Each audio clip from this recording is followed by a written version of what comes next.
다시 한번 출애굽으로 갑니다. 출애굽 역사가 이스라엘 백성들의 민족적으로 거듭난 역사였기 때문에 거듭남을 이야기하려고 하면은 반드시 그 이야기에서 거듭남의 내용을 확인할 수 있어야 합니다. 그래야만 거듭남이란 무엇인지를 정확하게 설명할 수 있기 때문입니다. 지난주에 이스라엘 백성들이 출애굽하기 직전에 6월절 어린 양을 먹었다. 그 어린 양의 생명으로, 그 생명의 능력으로 이스라엘 백성들이 출애굽을 할 수 있었다라고 말씀드렸습니다. 오늘은 이스라엘 백성들이 출애굽을 해서 애굽에서 나와서 가나안 땅으로 가는 과정에서 홍해를 건너 시내산에 이르는 그 전 과정, 그리고 그 뒤에 약간 연결된 내용들을 통해서 거듭남의 역사에서 어떤 일들이 이스라엘 백성들에게 적용되었나 하는 것들을 확인하면서 우리들에게는 이것이 어떻게 또 적용되고 있으며 나타나게 될 것인지 하는 것들을 확인해 보려고 합니다. 이스라엘 백성들이 출애굽해서 시내산에 이르기까지 모든 일은 이스라엘로 하여금 하나님이 자신들의 모든 것이라는 사실을 우선 알게 합니다. 하나님이 없으면은 자신들의 존재 자체도 무의미하다. 다른 말로 바꾸면은 하나님의 언약이 없으면은 나라는 존재 아무런 의미가 없다. 그런 말도 되겠습니다. 또한 자신들이 그래서 하나님의 약속하신 그 땅, 언약의 땅에 들어가야만 할 나그네들이라는 것도 이제 인식할 수 있습니다. 이스라엘 백성들이 애굽에 살 때에는 400년을 좀 넘게 살았으니까요. 430년 살았으니까요. 430년 살면서 애굽의 주인처럼 살지 않았겠습니까? 애굽의 그 거류민, 이게 나그네로 들어와서 사는 사람이 아니라 거기서 애굽의 주민으로서 인식하고 살았을 겁니다. 당연히.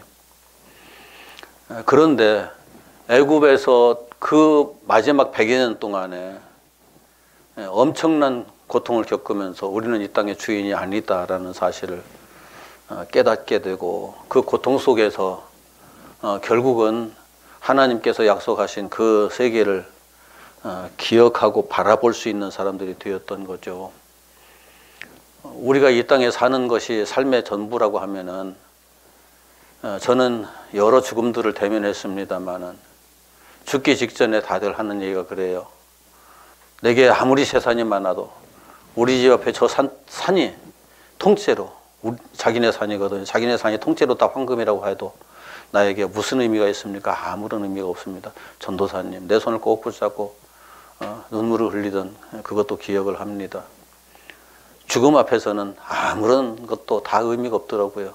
가족도 자식도. 내가 죽으니까 죽으면 모든 것이 끝난다는 생각을 하기 때문에 죽음 뒤에 뭐가 있을까를 생각을 안 하는 거죠. 못 하는 거죠. 얘기를 해도 그 믿음이 안 되니까 이해를 못 하는 거고 받아들이지도 않는 거고요.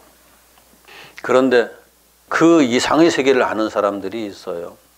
이스라엘 백성들에게는 하나님께서 아브라함과 이삭과 야곱을 통해서 요셉까지 쭉 이어져가는 그 내용 속에서 하나님께서 주시겠다고 약속하신 땅이 있었거든요. 이게 이제 상징인데 아담 이후의 모든 인생들에게 똑같이 주어진 하나님 나라의 상징이죠. 우리에게도 그건 이스라엘 백성의 이야기야. 이제 출애굽 이후의 그 내용들을 보면은 우리는 그렇게 축소해서 얘기할 수 있겠지만 창세기부터 보면 안 그렇거든요. 아담으로부터 시작된 하나님의 언약이기 때문에 그 언약 속에서 하나님은 우리들에게 하나님의 나라로 돌아오라고 그렇게 말씀을 하셨고 그 길을 열어놓으셨거든요. 그런데 우리가 그걸 잊어버리고 산 거죠. 이 땅에 사는 삶이 전부인 것처럼 다 착각을 하고 있으니까. 모든 사람들이 어렴풋이 알고 있는 게 있어요. 최희준의 하숙생에서도 나그네라고 표현을 하거든요. 어디서 왔다 어디로 가느냐 묻는데 답은 없죠. 그런데 이걸 일찍부터 깨우친 사람들이 있어요. 이 땅은 정말 스쳐 지나가는 나그네일 뿐이고 반드시 우리에게 돌아가야 할 곳이 있다라고 깨달은 사람들이 있어요. 그 사람들이 하나님 나라도 말하고 여러 가지 것들을 얘기하는데 진짜 하나님께서 약속하신 하나님 나라에 대한 개념들이 굉장히 모호해요. 애매해요. 그래서 그 나라에 대한 의식이 제대로 자리를 잡아야 나그네로서의 길에 흔들림이 없이 갈 수가 있는데 그 의식이 제대로 잡혀 있지 않으니까 다른 말로 말하면은 내가 서울을 가려고 그러면은 서울로 가는 길을 제대로 알아야 서울이라는 곳을 알아야 찾아갈 수 있잖아요. 그런데 서울이 북쪽에 있는지 남쪽에 있는지 서쪽에 있는지 모르면은 우리는 엉뚱한 길을 평생 헤매다 끝나겠죠. 지금 물리적인 얘기를 하는 게 아니잖아요. 그러기 때문에 방향을 잃지 않고 가야 되는데 이스라엘 백성들에게는 이미 그 방향은 정해져 있거든요. 이제 물리적인 세계 역사로 다 이제 예표된 것이기 때문에 애굽에서 출발하면 가나안 땅에 들어가는 거리가 한 달 이내로 들어갈 수 있어요. 어린 나이 손잡고 걸어가더라도. 그런 거리에 있기 때문에 분명히 인식도 되고 이해도 되고 금방 갈 수 있을 거야라고 생각했죠.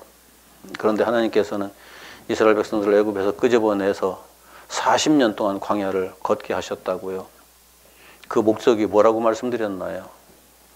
이스라엘 백성들을 새로 개조해야 되기 때문에 쉬운 말로 이제 개조라고 말할 수 있지만 다른 말로 바꾸면은 우리 성경대로 하면은 다시 태어나야 하기 때문에 새로운 피조물이 되어야 하기 때문에 그 세월이 40년이 걸린 거죠. 새로운 피조물이 된다는 것은 결코 쉬운 게 아니에요. 우리 스스로 할 수 있는 일도 아니고요. 그래서 6월절 어린 양의 생명을 주어서 그 생명으로 생명을 치환하는 역사를 하나님께서는 진행시키셨거든요. 이제 그 과정에서 이 땅에 살면서 내가 하나님께서 약속하신 영원한 그 나라로 가야 할 사람이다 라는 것이 인식이 되면은 그때부터 이제 나는 나그네가 되는 거죠. 여행자가 되는 거죠. 거듭나무 여행자. 영적 새로운 피조물로 다시 태어나기 위한 그 과정을 걸어가는 여행자. 그런 여행자가 되는데 그 여행자를 하나님께서 너 혼자 걸어라고 하신 것이 아니고 새 생명을 주셨어요. 6월절 어린 양이라고 표현된 예수 그리스도. 예수님을 새 생명으로 주시고 이 예수를 너의 새 생명으로 삼아라. 이제 그런 거죠. 그러면서 그 생명이 바꾸어지기까지의 시간이 이제 걸리는 거예요. 어쩔 수 없이 우리 인생에게는. 그런데 하나님께서 그렇게 이스라엘 백성들을 애굽에서 이끌어내신 후에 그 이스라엘 백성들이 가장 먼저 나타난 현상이 문화가 바뀌는 거였어요. 의식주가 바뀐 거였어요. 의식주를 이제 중심으로 한 모든 문화가 다 포함되어 있죠. 애굽에서 애굽의 양식을 먹고 살고 애굽의 문화를 그 물을 마시고 살고 애굽에 거주하면서 이 애굽 백성들과 똑같이 그렇게 살아가던 삶에서 홍해를 건너고 나니까 집이 없어졌잖아요. 그때부터 이제 장막 생활을 시작하죠. 이게 하나님의 사람이 반드시 신앙의 세계 속에서 인식해야 할 부분이에요. 나는 이 땅에서 장막에 거하는 사람이다. 내 집 지어놓고 내 집에 안주하는 그런 사람이 아니라 끊임없이 나는 보따리 싸들고 옮겨 다니면서 살아야 할 존재다. 이제 정신적인 얘기이고 영적인 얘기예요. 물리적으로 집 짓지 마라 그건 아니에요. 집을 짓고 산다고 해도 나는 잠깐 이 땅에 머물러 있다가 다시 돌아가야 할 곳이 있는 사람이야 라는 의식 속에서 살라는 거죠. 그걸 잊어버리고 사는 사람들이 너무나 많아요. 기독교인이라고 해도. 그래서 장막이 허물어지면 큰일 나는 것처럼 생각하는데 언제든지 장막은 다시 헐었다가 다시 지을 수 있는 그런 거거든요. 이스라엘 백성들의 삶이 그렇게 바뀌어요. 그러면서 애굽에 있을 때 애굽의 양식을 먹었잖아요. 애굽의 양식을 한 보따리 싸들고 한 달 정도 먹을 거, 좀 한 달 좀 더 넉넉하게 싸왔겠죠. 넉넉하게 싸가지고 나와서 가나안 땅까지 갈 것이라고 생각했는데 하나님께서 이스라엘 백성들 데리고 시내산 쪽으로 끌고 가시거든요. 그러다가서 이제 한 달이 훌쩍 넘어버린 거예요. 양식이 떨어졌죠. 양식이 떨어지니까 하나님께서 하늘에서 만나를 내려주시죠. 내 먹는 것 바꿔라. 문화에 굉장히 중요한 부분이잖아요. 먹는 걸 바꾼다는 것. 이게 물리적인 음식을 바꾼다는 의미가 아니고 여러분 우리가 먹는다는 건 뭘 의미하는 거죠? 단순히 밥 먹는 것만 의미하는 걸까요? 더 중요한 것들이 많잖아요. 우리가 지식도 사실상 받아 먹는 거고, 지혜도 받아 먹어서 내 것으로 만드는 거고, 나의 정체성을 이루는 모든 것들을 다 내가 먹어서 내 것으로 소화시켜서 내가 되게 하는 그런 과정들이 진행되잖아요. 이게 먹는다는 개념이잖아요. 그런데 세상에 있는 것들을 열심히 먹어서 세상 것들로 승화시켜서 내가 이 세상에 있는 사람이다라는 것으로 나를 한정시켜버리는 이러한 식생활이 아니고, 하나님께서 주시는, 나는 하나님 나라 백성이야, 하나님께서 주시는 것으로 먹고 살면서 그것으로 내 정체성이 다시 형성되어야 하는 거야 라는 그 의식이 하나님의 백성들 속에서 작용을 해야만 제대로 신앙생활이 가능한 거예요. 그런데 하나님의 말씀도 이제 차원에 따라서 많이 달라지지만 기본적인 건 그게 바뀌지 않으면 나그네 생활 불가능해요. 물도 떨어지잖아요. 그런데 이게 음식은 7일 동안, 보통 사람들도 7일 동안 안 먹어도 버텨요. 그런데 물은 4일 안 먹으면 죽는다고 그러더라고요. 내가 물 안 먹어서 죽어보지 않아서 모르겠어요. 그런데 이제 학자들이 하는 얘기고 의사들이 하는 얘기니까요. 물을 4일 동안 전혀 안 마시면 죽는데요. 물은 생명과 같은 역할을 하거든요. 우리 안에서. 우리 몸의 70%가 수분이잖아요. 이게 줄어들으면 곧 갈증이 시작되고, 갈증이 시작될 때는 물이 부족하다라고 하는 건데, 하나님께서 이스라엘 백성들에게 그 물리적인 물이 떨어졌을 때 반석으로 예표된 예수 그리스도를 통해서 주시는 그 생명을 공급하시면서 그것으로 너를 채워라 하시는 거였거든요. 내가 마시는 것에 대한 변화가 따라오지 않으면은, 내 생명을 인식하는 데 따른 변화가 우리에게 일어나지 않는다면은 신앙생활 그 사람 하고 있는 게 아니에요. 제대로 하고 있는 게 아니에요. 그냥 교회 왔다 갔다 할 수는 있어도 그것이 신앙생활은 아니죠. 내가 기독교인이라고 말하면서도 이런 부분들에 대해서 전혀 아무것도 갖추어져 있지 않은 사람이 너무 많아요.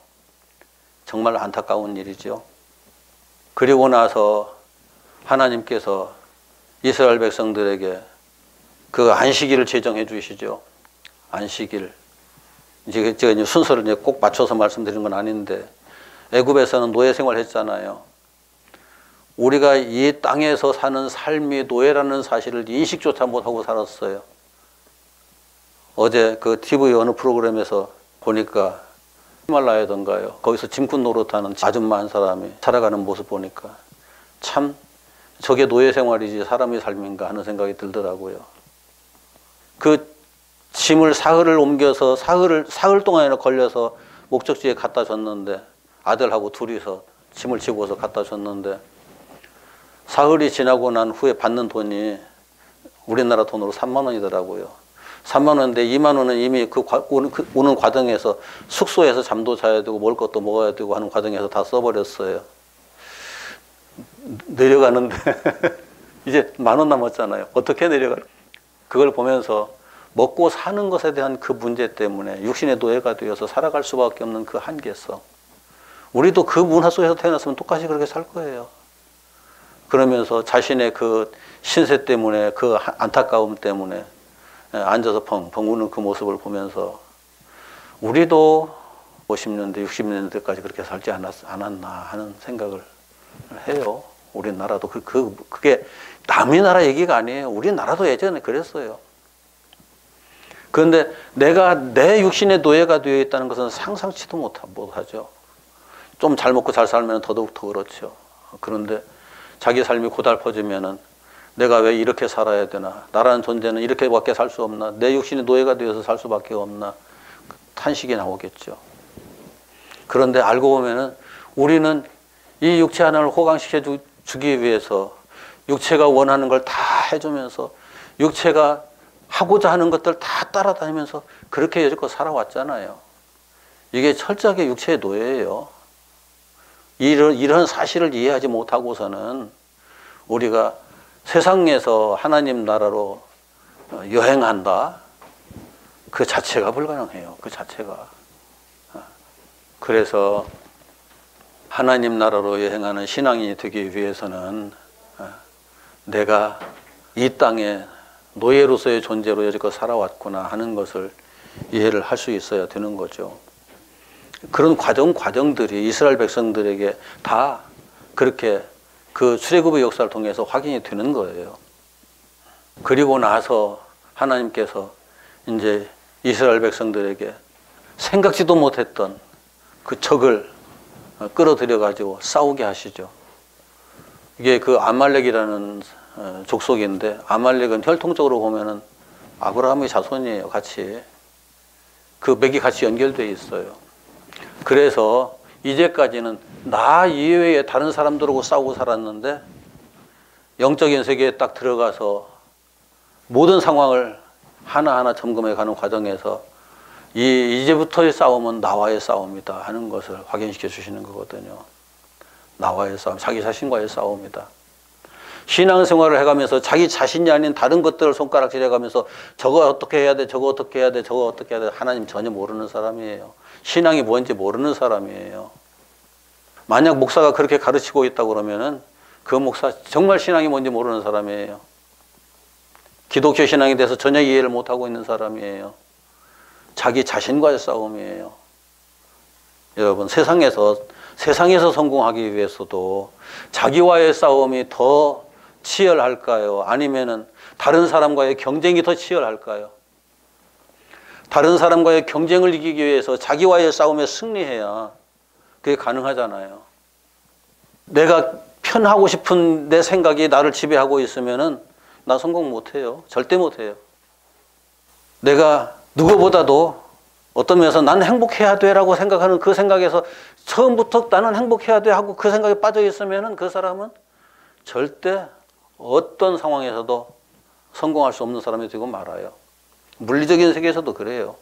자기와의 싸움을 본격적으로 시작하는 사람이래야 모든 싸움에서 이길 수 있는 사람이죠. 그런데 영적인 싸움은 더 완전하게 그래요. 오직 자기와의 싸움이에요. 저는 저번에도 말씀드렸죠. 사탄이 아무리 나를 공격하려고 해도 내가 없으면 공격할 대상이 없어져 버리잖아요. 자기와의 싸움은 자기를 없애는 거예요. 그것을 하나님께서는 출애굽한 이스라엘 백성들에게 아말렉과의 전쟁을 통해서 확인시켜 주시는 거예요. 이제부터는 너의 싸움이다. 자기 자신과의 싸움에서 가장 먼저 치열하게 나타나는 사람이 모세잖아요. 두 손 들고 기도하면서 너무 나중에 막 시간이 길어지니까 팔이 아프니까 슬슬 내려오니까 그 싸움에서 패하고 있는 것들이 보이고, 그러니까 얼른 또 올렸지만 또 내려오고, 그러니까 옆에 있던 두 사람이 양쪽에서 하나씩 손틀어 올려 잡아주고서는 기도를 계속하게 하는. 그래서 거기에서 우리가 꼭 확인해 둘 게 있는데, 기도란 게 뭐 이루어 주십시오 하는 것이 아니라 하나님 나 당신께 항복합니다 하는 게 기도의 ABC예요. 하나님 나 당신께 항복합니다. 당신께서만 하십니다. 당신께서 이루셔야 됩니다. 그래야만 모든 것이 하나님의 뜻대로 완벽하게 이루어집니다. 나를 죽일 수 있는 것은 내가 뭘 하겠다고 하는 그 순간부터 나는 나를 죽이는데 실패해요. 그렇게 영적 싸움의 본질이 무엇인가를 하나님께서는 이스라엘 백성들을 통해서 가르쳐 주시죠. 그 싸움의 본질을 파악하고 나서 비로소 이스라엘 백성들을 시내산으로 끌고 들어가시는 거예요. 이제 시내산에서 하나님께서 하시는 일은 이스라엘 백성들이 앞으로 어떻게 거듭남의 삶을 살아가야 되는가 하는 구체적인 내용을 거기에서 확인시켜 주시는 거죠. 그런데 그렇게 확인시켜 주셔도 이스라엘 백성들이 금방 알아듣지 못해요. 어쩔 수 없이. 우리가 성경을 한 번 읽었다고 진리를 다 파악하나요? 그럼 100번 읽은 사람은 진리를 그만큼 더 알까요? 저는 몇백 번을 읽었다고 말하는 사람도 만났어요. 그런데 진리를 파악하고 있지 못하더라고요. 성경 구절 딸딸딸 많이 외우고 있긴 하던데, 성경 한 권을 통째로 읽기도 해요. 성경 한 권을 통째로 외운다고 해서 그 사람이 진리를 파악한 사람은 아니에요. 진리는 성경을 보고서 그 성경 속에 하나님께서 무엇을 말씀하시고자 하셨는지 그 내용을 이해를 해야 비로소 보이거든요. 시내산에서 하나님께서 이스라엘 백성들에게 하나님 나라로 가는 그 과정에서 거듭남의 비밀을 제시하시는 내용이 율법을 주시고 성막을 주신 거거든요. 그런데 율법과 성막을 사람들이 정말 이해를 못해요. 진짜 이해를 못해요. 성막을 이 몇십 년 가르치셨다는 분들도 성막 얘기를 들어보면은 그냥 보여지는, 눈으로 보여지는 그 한계성 속에 다 머물러 있어요. 기독교 역사가 벌써 2000년이잖아요. 2000년이 넘었잖아요. 기독교 역사가 2000년이 넘었고 그 이전에도 유대교 역사가 있었잖아요. 그게 바탕이 돼서 기독교가 있는 거잖아요. 유대교가 더 오랜 역사를 가지고 있었으면서도 불구하고 예수님 오실 때까지 율법의 본질이 뭔지를 이해를 못하고 있었어요. 이상하게 출애굽해서 거듭난 이스라엘 백성들은 그 율법을 통해서 거듭났는데 그의 후손들은 그 율법이 자기들을 거듭나게 하는 것이다 하는 사실을 이해를 못하고 있는 거죠. 안타까운 거잖아요, 정말. 그래서 예수님께서 니고데모에게, 율법을 가르치는 니고데모에게 하나님의 말씀이, 성경이 거듭남에 대한 그 신비를 말하고 있는 거야 라고 얘기를 하고 있지만 니고데모 못 알아듣잖아요. 어떻게 그런 일이 있을 수 있습니까? 나는 너에게 지금 땅에서 이루어지는 일 말하고 있어. 그런데 땅에서 이루어지는 일조차 내가 이해를 못한다고 그러면은 어떻게 하늘나라에 대한, 하나님 나라에 대한 얘기를 하겠느냐. 이 율법의 역사는 땅에서 이루어지는 일이에요. 하나님의 말씀의 역사는 땅에서 이루어지는 일이에요. 땅에서 이루어지는 일을 이해를 할 수 있어야 내가 거듭남의 역사 속으로 들어갈 수 있잖아요. 그래서 이제부터 거듭남의 광야의 길을 걸어가야 하는 이스라엘 백성들에게 예수 그리스도와 그의 십자가 그리고 부활의 시스템, 그 시스템을 주시는 거예요. 이게 율법과 성막이에요. 꼭 기억하세요. 성막에서 이루어지는 제사, 항상 제사라고 말하면 그 듣는 사람들이 오해를 해요. 그 우리 명절 때 드리는 제사, 아니면은 그 어떤 기일에 조상들의 드리는 제사, 그런 차원으로 이해를 하려고 드는데 원어에서는 그게 아니라고요. 제바흐, 자기를 때려잡는 거예요.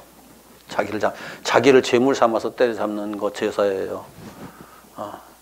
자기를 죽이지 않는 제사는, 이게 그 제사라는 게 예배의, 오늘날 드리는 예배의 원형이에요, 알고 보면. 그럼 이 예배라고 하는 것은 하나님 앞에서 나를 때려잡는 것이어야 하거든요. 그런데 나를 때려잡는 것이 아니라 하나님을 찬양하고 하나님께 영광을 돌리고 하나님께 기도하면서 하나님 우리를 구원해 주신 것 감사합니다라고 감사를 돌리는 행위들, 그런 것으로 예배를 치환해 버렸는데 정말 거기에 완벽하게 구원을 받은 사람들이 앉아서 드리는 예배인가요? 예배라는 자체가 원어의 의미에서 보면은 예배라는 것이 우리나라 말로 이게 전부 다 바꿔가면서 문제가 생긴 거예요. 예배라는 것이 원어가 아바드거든요. 아바드라는 말은 하나님의 일을 한다, 그런 의미예요. 하나님의 일, 하나님의 종이 되어서 하나님의 일을 한다, 그런 의미예요. 하나님의 메인자가 되어서 하나님의 일을 한다. 하나님께 메인자가 되었다는 것은 말씀대로 사는, 하나님의 말씀대로 움직이는 존재라는 의미거든요. 하나님의 말씀대로 움직이는 존재는 하나님의 말씀이 율법이잖아요. 율법대로 너 죽어야 살아. 그러니까 너 죽어. 그래서 날마다 자기 자신을 그 번제단 위에다 올려놓고 때려잡는 거죠. 거기에 내게 들어오신 예수만 남는 그 역사가 진행되기 때문에 그걸 제바흐라고 하는 거예요. 제사. 하나님께서 이스라엘 백성들에게 그 시스템 주신 거예요. 굉장히 중요한 거예요. 이게 하나님의 엄청난 선물이에요. 이 엄청난 선물을 이스라엘 백성들이 받았는데, 이스라엘 백성들은 이게 출애굽해서 가나안 땅에 들어갈 동안에는 그걸 해가지고 전부 다 이스라엘 백성들이 전체가 다 새로운 피조물로 거듭나서 그래서 가나안 땅에 들어갔거든요. 그런데 가나안 땅에서 태어난 사람들은 광야를 지나본 역사가 없기 때문에 거기에서 그냥 하나님께 그 이방 사람들이 하는 것처럼 하나님께 뭔가를 갖다 바치면 하나님께서 우리의 소원을 들어주신다는 개념으로 또 이게 잘못 자리 잡게 되는 거예요. 그래서 광야의 삶을 경험하지 못한 이스라엘 백성들은 가나안 땅에서 결국은 하나님 앞에서 사는 삶을 실패하죠. 나그네 생활 자체를 실패하죠. 가나안 땅에서 결국은 날마다 다른 세력들의 침략을 당하고 고통을 받는 그 역사를 살아가게 되잖아요. 오랫동안 다시. 교회에서 가르치는 것들이 이런 것들을 제대로 가르쳐서 성도들로 하여금 제대로 된 영적 싸움을 하게 하고, 그 영적 싸움에서 하나님께서 말씀하신 율법이라는 건, 복음이라는 것이 무엇인지를 정확하게 이해할 수 있도록 해줘야 되는데, 이런 것들이 좀 안타깝죠. 하나님의 율법을 다른 말로 표현하면은 하나님의 언약이고 증언이에요. 언약이라는 것은 하나님께서 너희에게 내가 이렇게 하겠다라는 약속이었고, 증언이라는 것은 내가 너희들에게 그렇게 했어라는 거잖아요. 언약은 그래서 역사가 진행되기 전에 볼 때 언약인 거고, 역사가 다 끝난 다음에 보면은 증언이죠. 그게 율법의 속성이에요. 율법을 그렇게 보지 못하면은 그 사람은 이미 실패하고 있는 거예요. 나에게 무엇을 하라는 말씀으로 들어버리면은, 나에게 내가 무엇을 어떤 행동을 해라고 들어버리면은 그 사람은 율법을 보는데 이미 실패한 거예요. 그 중에 대표적인 것이 한국 기독교인들이 참 좋아하는 성경이 있어요. 뭐냐면은 잠언. 그 아주 고급스러운 윤리와 도덕, 그리고 처세술, 이런 것들을 쭉 기록해 놓은 것처럼 보이는 잠언. 그런데 한번 볼까요? 하나님께서 주신 그 율법이 핵심이 뭐예요? 예수님께서 이렇게 예수님께 찾아온 청년에게 물었을 때 청년이 내 이웃을 사랑하고 하나님을 사랑하라는 것이었습니다라고 대답을 하죠. 그러니까 잘 배웠다라고 말씀하셨잖아요. 예수님께서 그렇게 가르치셨어요. 이게 그 청년뿐만이 아니라 성경의 내용을 제대로 이해하는 사람들은 성경을 보면서 하나님을 목숨을 다해서 사랑하고 이웃을 내 몸처럼 사랑하는 그것이었네. 이미 율법 속에 하나님께서 그 꼬집어서 말씀을 해주신 거거든요. 그런데 하나님을 목숨을 다해서 사랑하고 이웃을 내 몸처럼 사랑하라, 그러는 것이 우리에게 가능할까요? 하나님을 믿는 이유가 내 목숨을 지키기 위해서 믿잖아요. 내가 이웃과 가까이 지내는 이유가 나를 지키기 위해서잖아요. 나를 위해서잖아요. 전부 다 나를 위해서예요. 그런데 목숨을 다해서 사랑하라, 나를 위해서인가요? 내 이웃을 내 몸처럼 사랑해라, 그게 나를 위해서인가요? 아니, 나를 초월하지 않으면 불가능한 거예요, 다들. 그런데 이 내용을 이해를 못하니까 하나님께서 그렇게 사랑하라고 하셨다. 이제 사랑하는 채 해가면서 사는 거죠. 그런데 그 하나님을 사랑하고 이웃을 사랑하는 것에 대한 가장 고급스러운 표현들이 그렇지 않은 것처럼 보이는 잠언 속에 다 있거든요. 야고보서에도 있고 고린도서에도 있고 다 있어요. 사도들이 예수 믿는 사람은 이렇게 살아야 된다고 하는 말들 속에 전부 다 그런 얘기들이에요. 그런데 우리 한국 사람들뿐만 아니라 동양인들은 거의 다 그렇죠. 워낙 그 중국의 영향이 깊어가지고 공자맹자 얘기를 오래 듣다 보니까 도덕적인 윤리적인 얘기를 들으면 감동을 해요, 그냥. 그러면서 나도 이렇게 살아야지라고 생각을 해요. 잠언이 거의 다 그런 얘기거든요. 그러다 보니까 잠언을 읽으면서 이게 이렇게 살아야 되는데 하면서 읽으면서 감동을 받는 거죠. 그러면서 그렇게 못 산 것들에 대한 후회도 하고 반성도 하고 그러면서 또 그렇게 살아야지 결심도 하고. 그런데 자, 우리가 하나님을 만나는 순간부터 갈등에 빠져요. 너나 할 것 없이 알고 오면. 이거 이제 그 제대로 알기 위해서 덤비는 사람들 얘기예요. 하나님을 제대로 알기 위해서 접근하는 사람들은 어떤 갈등에 빠지느냐. 이제 심리학에서 이제 이런 걸 얘기해요. 접근, 회피 갈등이라고. 한편으로는 접근하고 싶은데 한편으로는 회피하고 싶은 그런 게 하나님이라고. 접근하고 싶을 때 왜 접근하고 싶으냐면은 하나님께 기도하면 다 들어준다고 말씀하시니까. 전지전능하신 분이니까. 천지를 창조하신 분이니까. 그분께 내가 소망을 가지고 기도하면은 그 엄청난 능력을 가지고 나를 다 도와주신다고 계속 말하고 있으니까. 그때는 그 하나님께 가까이 다가가고 싶어. 될 수 있으면 더 가까이. 바짝 다가서서 살고 싶죠. 그런데 하나님은 그러려면은 하나님께서 요구하시는 게 있거든요. 네가 죽어야 돼. 네가 죽어서 새로운 피조물로 거듭나야 돼. 이것을 바울이 율법에서 어떻게 확인을 했느냐면은 하나님의 말씀은 죽이는 법과 살리는 법으로 작용하는구나 라고 설명을 해요. 그렇게 깨닫고 하나님의 말씀은 죽이는 법과 살리는 법이다.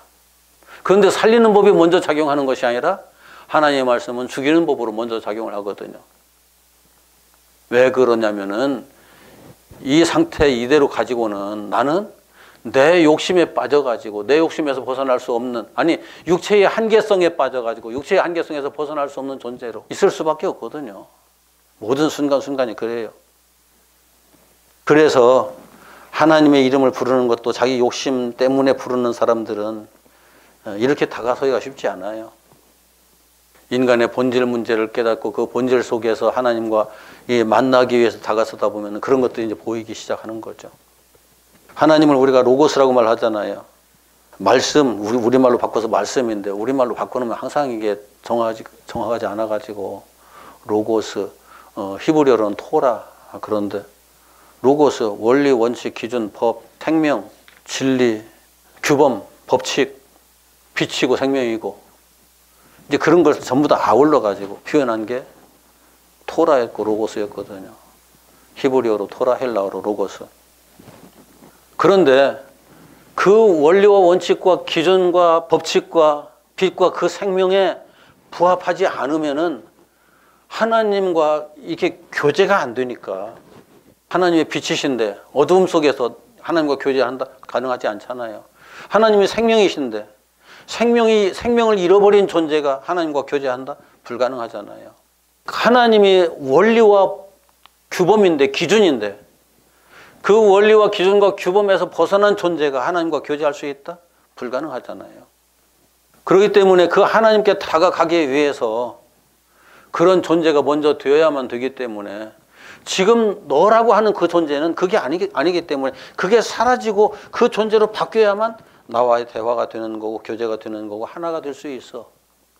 그래서 이스라엘 백성들을 40년 동안 광야를 돌면서 거듭나게 하신 거죠. 하나님 나라에 들어가게 하기 위한 방편으로. 하나님께서 우리들을 하나님의 백성으로서 정말 영화롭게 영원하게 행복하게 살게 해주시겠다는 것은 이 땅에서 육체로 그렇게 살게 해주시겠다는 것이 아니라, 이것도 표현 방법이 다 물리적인 표현이니까 하나님 나라에서 하나님의 형상으로 영원히 그렇게 살게 해주시겠다는 약속이거든요. 우리는 그 약속을 바라고 신앙생활을 하는 거고요. 그런데 그 기준에 미치지 못한 자가 억지로라도 하나님을 만나면은, 자, 어떤 원리가 있는데 그 원리에서 벗어나 있는 그것이 그 원리에 부딪히면은 원리가 소멸될까요? 원리에서 벗어난 그것이 소멸될까요? 어떤 기준이 있는데 기준에서 벗어난 그것이 이 기준과 부딪히면은 기준이 소멸될까요? 기준에서 벗어난 그것이 소멸될까요? 하나님에게서 하나님의 형상으로 온전히 세워지지 못한 인간이 하나님에게 부딪히면 똑같은 현상이 발생하는 거예요. 소멸되고 말아요. 없어요. 그것을 성경에서는 지옥이라고 그러죠. 물리적인 차원에서는 소멸됐다, 없어졌다고 끝나지만은 영적인 세계에서는 소멸되는 게 없거든요. 죽는 게 없거든요. 그러니까 지옥이라고 표현하는 거죠. 원리가 아닌 것들이 원리 속에 들어가서 존재한다는 것 자체가 지옥인 거죠. 그래서 비진리와 참 생명이 아닌 존재인 우리는 하나님께 다가설 수가 없어요. 말씀에 다가설 수가 없어요. 토라, 로고스에 다가설 수가 없어요. 그래서 만약 그렇게 된다면 구원받을 기회조차 없어지고 마는 거니까. 그래서 이스라엘 백성들이 그 신의 산을 거쳐가지고 하나님께서 이스라엘 백성들에게 이렇게 살아라 하는 내용들은 다 들었어요. 성막도 지어서 받았어요. 그러면서 하나님의 영광이 그 성막에 막 나타나는 그 엄청난 그 모습도 봤어요. 이제 다 종교적 형식은 다 갖췄어요. 이제 가나안 땅에 들어갈 수 있을 거야 라고 생각했는데 가나안 땅에 들어갔다가 12명을 골라서 이제 파송했거든요. 12명이 들어갔다가 가나안 땅에서 돌아와가지고 한다는 말이 2명만 가자. 하나님께서 약속하신 그대로다. 우리는 그 땅에 가면 행복할 수 있어라고 말했어요. 그 중에 12명 중에 10명은 가면은 우리는 다 죽는다. 우리는 거기 가면 다 노예가 되고 그래서 하나도 제대로 남아있을 존재가 아무도 없다고 말하죠. 그러면서 모세한테 우리를 죽이려고 여기까지 끌고 왔느냐라고 항변을 하죠. 이게 하나님께 부딪힌 사람들의 우리 모습이에요. 바로 우리의 모습이에요. 하나님께 딱 부딪히면 그 순간에 하나님의 속성과 같은 속성으로 거듭난 사람은 그 순간 너무너무 행복하고 즐겁고 기쁘고 와 지금이라도 당장 들어갔으면 좋겠네. 그렇게 말하는 거고 하나님의 속성에 부딪혔을 때 그 속성으로 온전히 거듭나지 못한 사람은 그 순간에 우리는 죽었다. 큰일 났다. 더 이상 하나님께 가까이 갈 수가 없어. 들어갔다는 우리는 다 죽어. 그렇게 이야기를 하는 거죠. 이게 본질이에요. 세상에서 많은 사람들이 하나님을 찾는 이유가 뭐 때문에 찾던가요? 저도 어려서 신앙생활을 할 때 어머니가 삶이 하도 고달프니까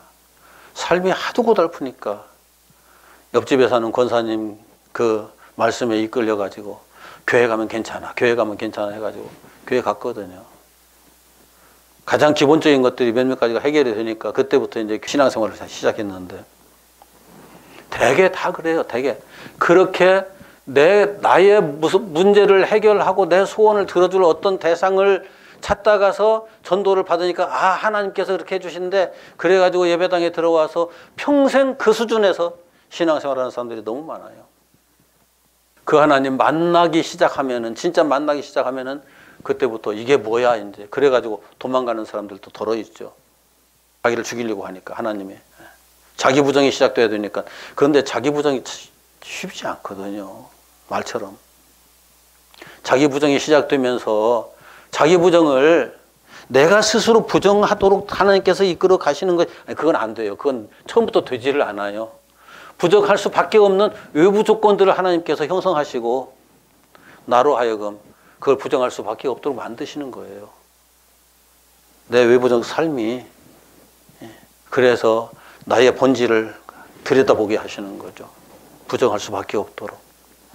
다 이게 가장 가까운 환경, 가장 가까운 사람들을 통해서 확인되는 거잖아요.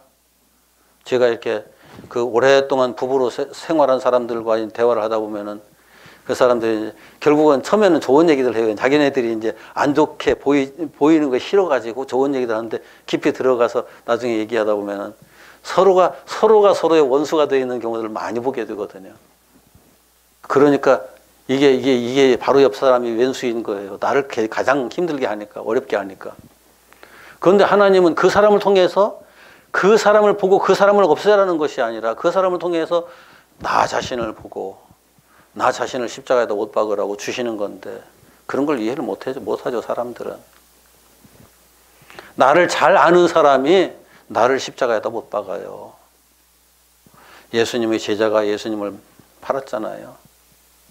예수님께 대한 실망 때문에 예수님을 반역하기 위해서 파는 것이 아니라 예수님에 대한 기대감이 너무 커가지고 저분이 능력이 대단한 분인데 저분을 팔아서 넘겨버리면 저분이 그 능력 가지고 몽땅 다 평정해버리고 내가 하나님이야 라고 나타나실 분명히 그걸 기대하면서 팔았어요. 그런데 예수님 그렇게 안 하셨잖아요. 거기에서 완벽한 자기 부정을 해버리잖아요, 예수님은. 그래서 자기 부정을 십자가라고 말하는 거죠. 십자가가 자기 부정이에요. 나를 십자가에다 못 박으려고 하는 사람이 있거든. 감사하세요. 그게 신앙인의 모습이거든요. 그럴 때 그때 바로 그 모습, 거기에 반응하는 내 모습이 부정되어야 할 모습인 거죠. 그것 때문에 기분 나쁘고 그것 때문에 속상하고 그것 때문에 그저 내가 누군데 해가면서 벗어나고 싶고 이런 것들이 해결되지 않으면은 신앙인은 성공할 수가 없어요. 잠언의 내용들을 이렇게 읽다 보면은 정말 금과 옥조처럼 들리는 내용들이 많아요. 그런데 이렇게 보면서 솔직한 고백이에요. 내가 이렇게 됐으면 좋겠다 하는 마음보다 온 세상 사람들이 다 그렇게 됐으면 좋겠다는 생각이 더 많이 들어요. 왜요? 나는 그렇게 안 돼도 나는 불편하지 않은데 저 사람이 그렇게 안 살고 있으니까 내가 불편하거든요. 세상 사람들이 윤리와 도덕을 안 지키니까 내가 불편한 거고 내가 윤리와 도덕을 안 지키는 건 불편하지 않거든요. 이런 부분들이에요. 다 전부 다. 이스라엘 백성들에게 하나님께서 율법을 주신 그 목적이 스스로도 자신을 보고 깨닫고 거기에서 너 자신을 6월절 어린 양과 함께 예수 그리스도와 함께 십자가에다 못 박아가면서 죽고 죽을 때마다 새로운 생명으로 다시 태어나고 다시 태어나고 다시 태어날 거다.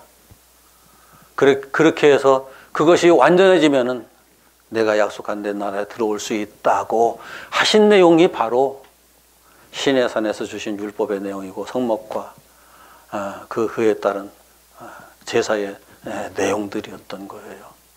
언제 시간이 있으면 이 부분들 더 상세히 살펴가면서 또 설명을 드릴 건데 말씀을 정리합시다. 우리 인생은 제가 종종 말씀드렸죠. 천사들 틈에 껴있으면 자기도 천사라고 착각한다고 해요. 천사들 틈에서 껴있으면 자기도 천사라고 착각한다니까요. 왜요? 내 속에 악한 게 나올 일이 없잖아요. 우선 나쁜 게 나올 일이 없잖아요. 천사들이 다 워낙 다 좋게만 해주니까. 그러니까 착각을 하는 거죠. 그런데 내 본성이 언제 나오느냐면은 악마들만 있는 자리에 가 있으면은 우리의 본성이 고스란히 드러나죠. 나도 똑같이 악마가 될 수밖에 없어요. 안 되면은 내가 존재할 수가 없으니까.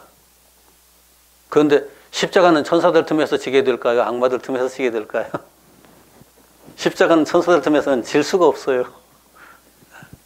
악마들 틈에서 지는 거예요. 그런데 이 하나님의 율법이 그렇게 작용을 한다니까요. 하나님께서 그렇게 율법을 작용하게 하시는 이유는 나를 새로운 피조물로 거듭나게 하려고. 그래서 천사 정도가 아니라 하나님과 같은 존재가 되게 하시려고 그러는 거죠. 그런데 사람들은 자기를 위하는 것에서 벗어날 줄을 모르니까 이게 해결이 안 돼요. 교회 다니는 많은 사람들 예수를 믿고 하나님을 믿는다고 하면서도 자기라는 우상에서 벗어나지 못해서 거기에 얽매여 있는 사람들이 너무 많아서 안타까울 때가 많아요. 이게 말씀을 들으면서 성경을 읽으면서 메신저들에게 메시지를 들으면서 달콤한 말들, 사랑한다, 괜찮다, 잘 된다, 문제없다, 꿈은 이루어진다, 내가 너를 위해 오늘 또 일한다 라는 그 얘기를 들을 때 그냥 아멘 아멘 하면서 그것 때문에 감동받고 그것 때문에 박수치고 그것 때문에 충성하고 헌신하고 봉사하고 다 따라다녔잖아요. 그 소리 더 들으려고. 그런데 하나님의 말씀을 듣다 보면 하나님은 우리를 그냥 맹목적으로 막무가내로 따라다니는 사람이 아니라 새로운 피조물로 만드시려고 광야의 여행자 나그네로 삼으셔서 그 길에서 나를 철저하게 부인하게 하시고 이런 과정을 진행하시거든요. 그것만이 하나님께서 약속하신 약속의 길이었으니까요.